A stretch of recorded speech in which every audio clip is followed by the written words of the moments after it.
zvedá hlas. Zapomenutý chlapí hněv křičí skrze popraskané nebe. Oko věčného mrazu, polédneš a zmrzneš, ocelový dech spálí tvé sny.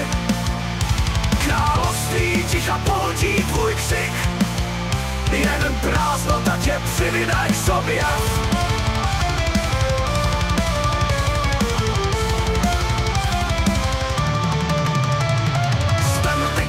Ledový poutník, na ramenou nese smrt tisíce sim.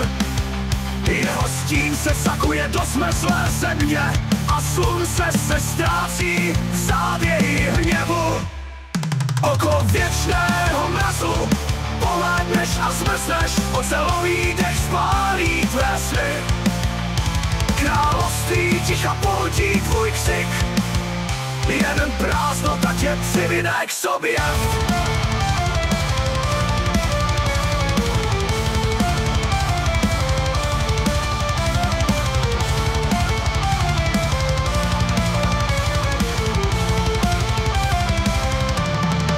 Krystaly krve se třpytí na třepelích vánku, stáře polární je plamenem smrti.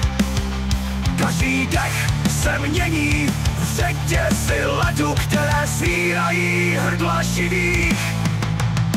Oko věčného mrazu, polédneš a zmrzneš, ocelový dech spálí tvé sny.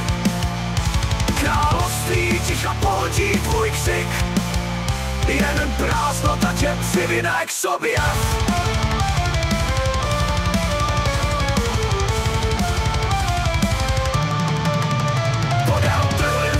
Proudí modrý jed, dávné kletby tančí v mrazivém větru.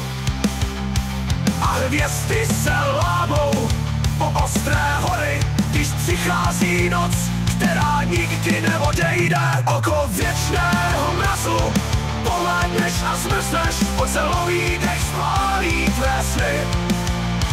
Království ticha pohltí tvůj křik, jen prázdnota tě přivine k sobě.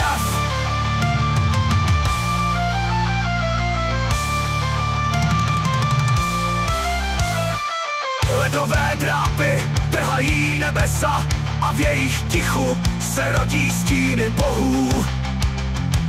Tisíce let v okovech temnoty probudili tvář zapomenuté války. Oko věčného mrazu, polédneš a zmrzneš, ocelový dech spálí tvé sny. Království ticha pohltí tvůj křik, jen prázdnota tě přivine k sobě.